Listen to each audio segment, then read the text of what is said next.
حیات الصحابہ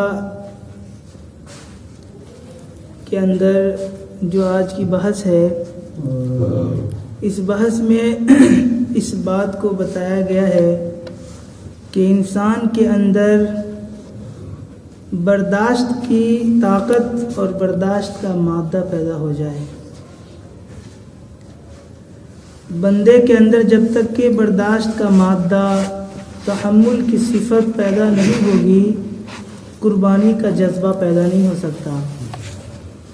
دعوت کا کام ناگواریوں کا کام ہے، یہ چوہن کا راستہ ہے، کوڑھن کا راستہ ہے، آزمائشوں کا سفر ہے۔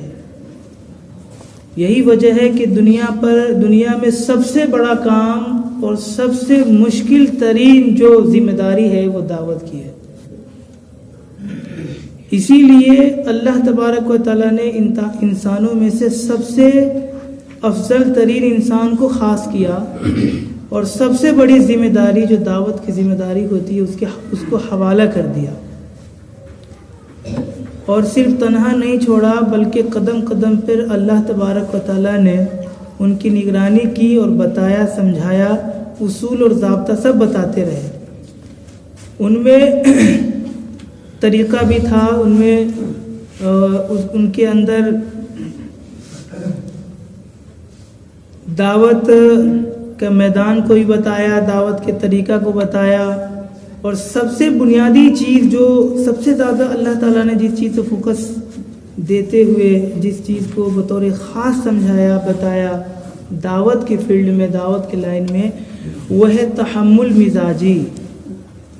اور ہر چیز میں تحمل یعنی برداشت، سہن شکتی جس کو کہتے ہیں، چھمتا، یہ پیدا ہونا اللہ نے اس کی تعلیم دی۔ آج کے اس حدیث میں حضرت خباب ابن ارس رضی اللہ تعالیٰ عنہ کی حدیث ہے، اور اس میں حضرت حمزہ رضی اللہ تعالیٰ عنہ کا ایک واقعہ بیان کیا گیا ہے۔ اس سے یہ عبرت ملتی ہے، یہ درس ملتا ہے کہ جو لوگ خاص طور سے دعوت کے کام میں جڑے ہوئے ہیں، ان کو سب سے پہلے بنیادی طور پہ اپنے اندر برداشت کی طاقت پیدا کرنی ہے، برداشت کی طاقت، اور یہ برداشت ہر اعتبار سے یعنی روزمرہ کی زندگی میں پیش آنے والے تمام چیزوں میں اس برداشت کی صفت کو اپنے اندر لانا ہے۔ مثال کے طور پہ کپڑا لتا ہے، اس میں بھی برداشت، اگر آپ کو کمی ہو رہی ہے تو اس میں بھی برداشت کرنا ہے، کھانے میں دقت ہو رہی ہے اس میں برداشت کرنا ہے، چلنے میں دقت ہو رہی ہے اس میں بھی برداشت کرنا ہے، کوئی آپ کو گالی دے دے اس میں بھی برداشت کرنا ہے، دل نہ لگے تو بھی برداشت کرنا ہے، بیوی کی یاد آ رہی راستے میں تو بھی برداشت کرنا ہے، بچے کی یاد آ رہی تھی اور ہم اللہ کے راستے میں تو بھی برداشت کرنا ہے۔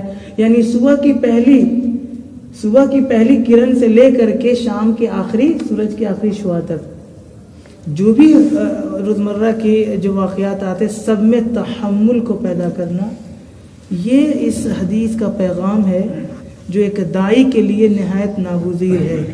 بہت مختصر میں کم وقت کے ساتھ یہ حدیث پڑھ کے اپنی بات پوری کرتا ہوں۔ تحمل قلت الثياب فی الدعوۃ الی اللہ، اللہ کے راستے میں کم کپڑے کا تحمل کرنا۔ اگر کسی کو کم کپڑا مل گیا ہو تو اس پر روئے دھوئے نہ، سینہ کوبی نہ کرے، بلکہ تحمل کے ساتھ، برداشت کے ساتھ اس کو گزار لے اور اللہ پر چھوڑ دے۔ واقعہ ہے تکفین حمزہ رضی اللہ تعالی عنہ، حضرت حمزہ رضی اللہ تعالی عنہ کی تکفین کا واقعہ کہ حضرت حمزہ رضی اللہ تعالیٰ عنہ جن کے ساتھ بہت بڑا سانحہ ہوا تھا کہ جن کے سینے کو پھاڑ کر کے کچا دل نکال کر کے ہندہ نامی خاتون نے ایک حبشی غلام کے ذریعے سے یہ پورا کارنامہ انجام دیا تھا۔ پھر شہادت کے بعد جو آپ کی لاش بٹوری گئی تھی اور وہ جو سامنے آیا تھا، اور پھر اس لاش کے تعلق سے کفن کا جو معاملہ ہوا تھا اور کفن کے معاملے کے تعلق سے جو کمی سامنے آئی تھی، اس کمی پر کیا تحمل کا مظاہرہ تھا، آپ کی اس حدیث میں بتایا جا رہا ہے۔ اخرج الطبرانی عن خباب ابن ارس رضی اللہ تعالی عنہ، حضرت خباب ابن ارس رضی اللہ تعالی عنہ سے حضرت طبرانی، امام طبرانی یہ تخریج کرتے، حدیث کی تخریج کرتے، ان سے نقل کرتے، اور آپ تک اور ہم تک بتاتے ہیں. کیسے؟ کہتے ہیں کہ لقد رأیت حمزہ، حضرت خباب ابن ارس رضی اللہ تعالیٰ عنہ کہتے ہیں کہ میں نے حضرت حمزہ رضی اللہ تعالیٰ عنہ کو میں نے دیکھا.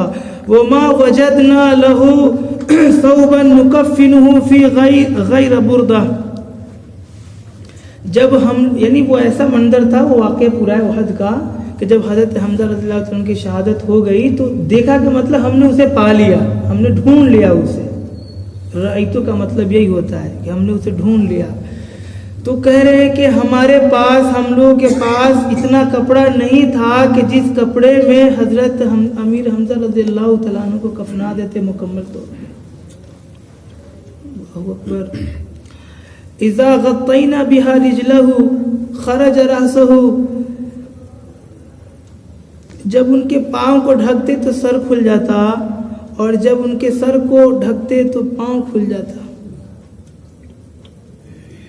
حضرت نبی کریم صلی اللہ علیہ وسلم حضرت امیر حمزہ رضی اللہ تعالیٰ عنہ سے بہت محبت کرتے تھے، بے انتہا. اتنی محبت کرتے تھے کہ روایتوں میں آتا ہے کہ اگر اللہ تبارک و تعالیٰ اجازت دے دیتے ہمارے نبی صلی اللہ علیہ وسلم کو کہ آپ رو لیجئے حضرت حمزہ کے غم پہ، تو آنکھوں سے سمندر نکال دیتے.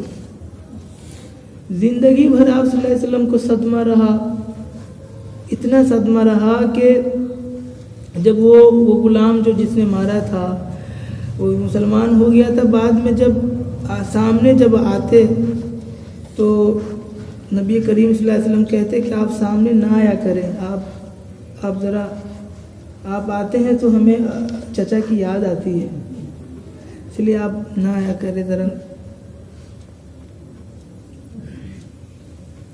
ان کا یہ حال ہے کہ جب پیر کو ڈھکا جاتا ہے تو سر کھل جاتا ہے، سر کو ڈھکا جاتا ہے تو پیر کھل جاتا ہے. کہتے ہیں کہ فغطینا رأسہ ووضعنا علی رجلیہ الاسخر. میں نے ان کے سر کو ڈھک دیا. اب کیا کرتے؟ سر کو ڈھک دیا اور پیر کو اسی حالت پہ چھوڑ کر کے اس پر ازخر ڈال دیا. گھاس پھوس، یہ خوشبودار یہ گھاس پھوس ہوتا ہے، وہ ڈال کر کے ڈھک دیا. سوچنے کا مقام ہے. یہ دعوت، یہ اللہ کی سب سے بڑی دعوت تو یہ سب اللہ کے دائی ہے، یہ اللہ کے سپاہی ہے. دین کے راستے میں ایک لمحہ برابر بھی شکایت ہو جاتی ہے تو نہ جانے کیا ہوتا ہے، گالی دینے لگتے ہیں ہم لوگ، دعوت کے کام کو برا کہنے لگتے ہیں.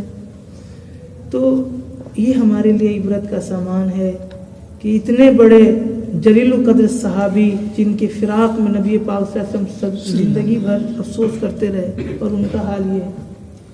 آج کی تقریر بہت ہی جاں آفری تقریر تھی، روح افروز تقریر تھی. آج کی باتیں تھی، اس میں یہی بات کی گئی کہ روح اصل ہے.